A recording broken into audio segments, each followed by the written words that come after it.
What is going on YouTube? BCD back with another quick video, and today we got the Vizio OLED.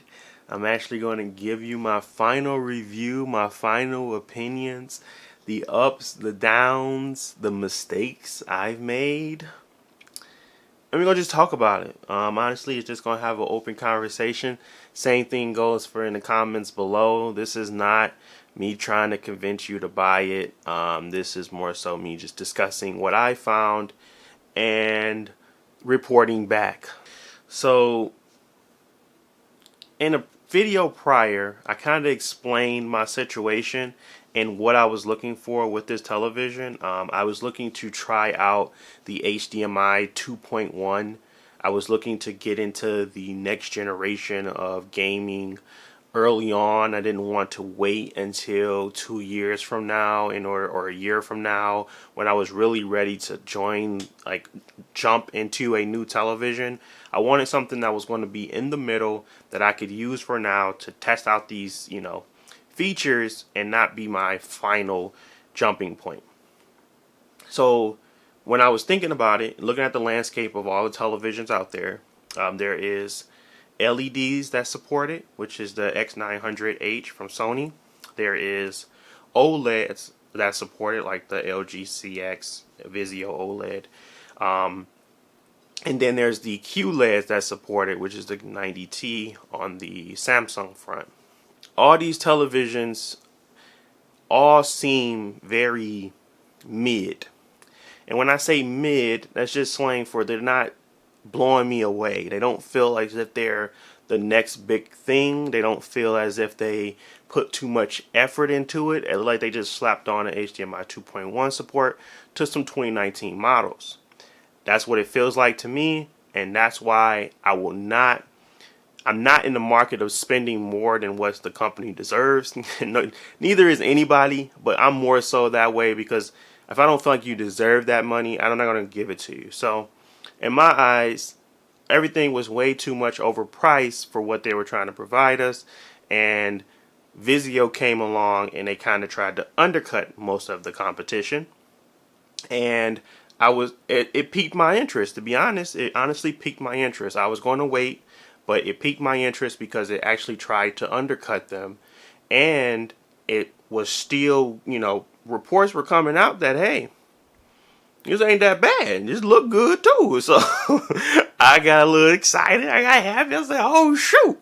Let me make out a video about the two televisions that I feel are the best going into next generation. And that was the TCL 6 series for me, for the Series S, and then there was the Vizio OLED for the Xbox Series X and the PS5 to take full advantage. Now, why go for the more expensive OLED versus the LED? It's all, in my eyes, OLEDs are just superior in quality all around, and if I'm going to jump into next generation, I want to at least have a somewhat cadence of the best experience out there, and this OLED does it wholeheartedly. So I wanted to give that, that mid-range experience, but I still wanted to have a good time as well. I didn't want to, shell out money and then feel bad about my purchase. So that's where that whole price target of $1,000 to $1,100 for the Vizio OLED came into play. And I was able to do that once Best Buy went on sale. They had a sale for $1,199 US, and then I had some perks and coupons and things of that nature, and I have a credit card with Best Buy, so I got cash back and things like that to kind of supplement the charge, that so I can make myself feel better for not actually hitting my target.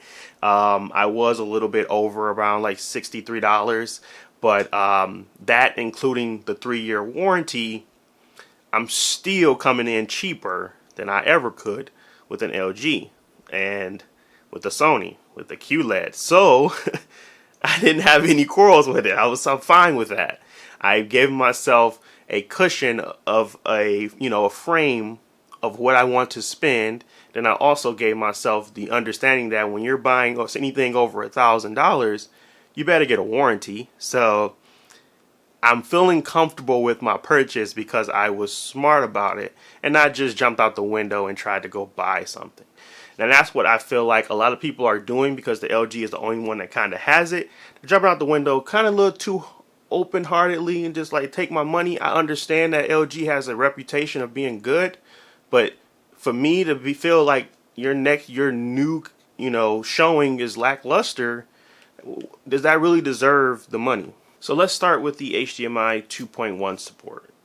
This is something that I was looking for the Series X and the PS5. Yes, I know there's only going to be like 6 or 7 games that actually have this support, and half of them I'm not going to play, but I still wanted to have it.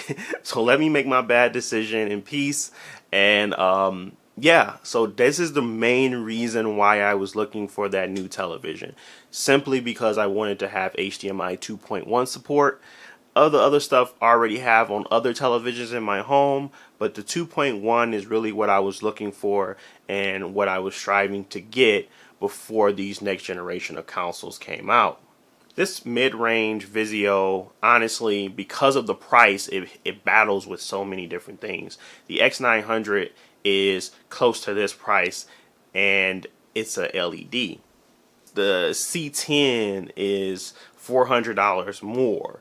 This kind of gives you an understanding of where this competition is, where this is really at, and what the price really should be. This right here seems like it's right on the money. Even if you were to get it for $12.99, I still think you'll be getting a really good deal. But the 1100 to 1000 range is a steal in my eyes, and that's what my target was, just trying to get a steal. So with that in mind, let's talk about the picture. Me going over the picture in some of my other videos, I have to admit that I was so kind of distracted by the picture, I didn't even realize I still had the film on the front of it.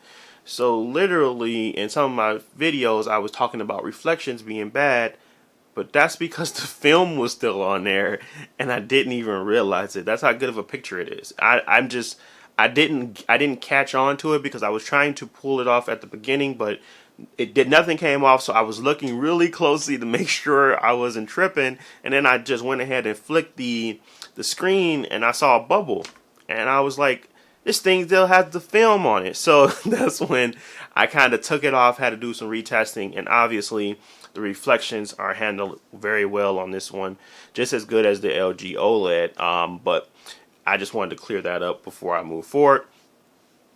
Anywho, the clarity on this television, the processor on this television for picture imaging, the upscaling, the variable refresh rate, the FreeSync support, the HDMI 2.1 support, the eARC support, the Dolby Atmos HDR10, HDR10 Plus, Dolby Vision support, like, there's so many things going good for this television. This is the only OLED that kind of supports not only HDR10 Plus, but also Dolby Vision. So when I look at it, I'm looking at the value proposition here.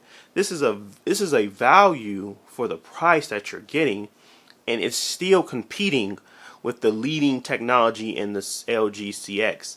So when I think about it, it's a no-brainer. But then you have to bring in the bad portions of this. The bad portions is that simply it's a Vizio. Vizio has problems. I'm not sure. Listen, this is their first OLED, so I have to cut them some slack. But this is not their first television. I shouldn't be having issues with 5.1 surround sound.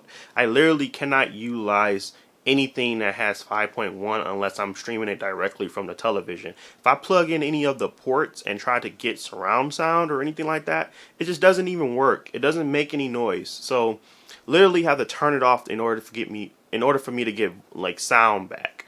That's a weird bug to have already. Then when you go into game mode and you're actually just trying to, play around with your settings while you're gaming, they cut off half of them. They basically blank it out so you can't touch them. So, but if you go outside of that, make your own custom one, you can adjust and then go back into game mode. Why is that bug even there? And then there was the whole thing about the variable refresh rate not working properly at first.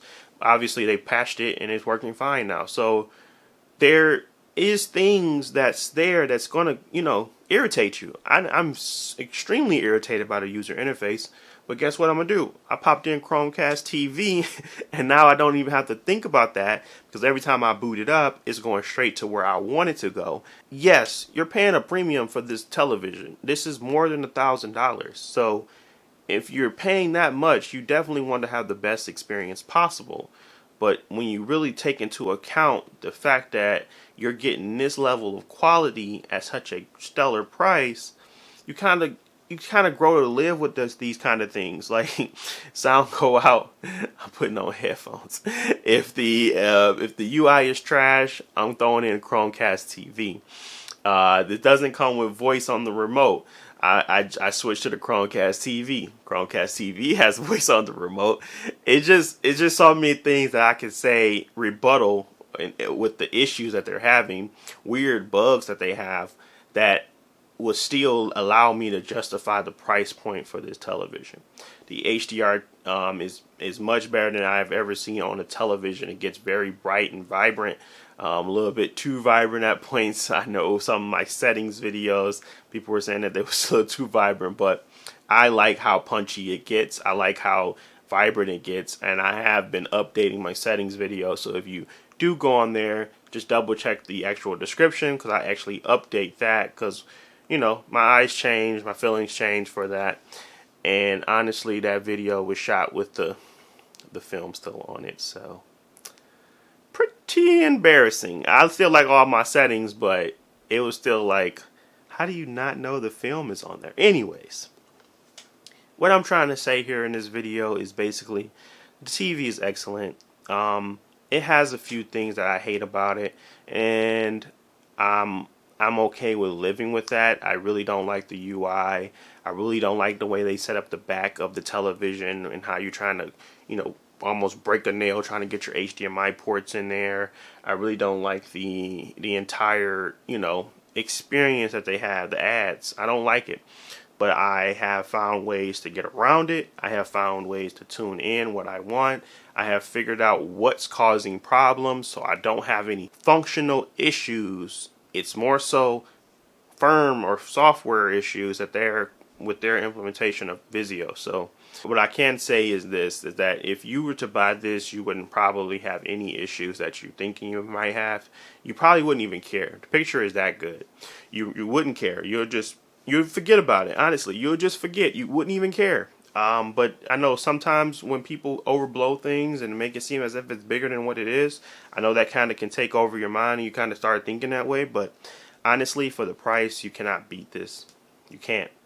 You can't beat it. You can't beat what you get. Honestly, you can't beat it. So for anybody that's out there that's just trying to get a better TV, that's trying to get a good, solid television, this is the one. This is the one that's going to give you the picture quality and the features that you need. That's it. I mean, I don't really have much else to say on it, because that's what you need to know. It's going to give you the great picture quality, and it's going to give you the features that you need for next generation. Simple as that. And that's why I'm keeping it.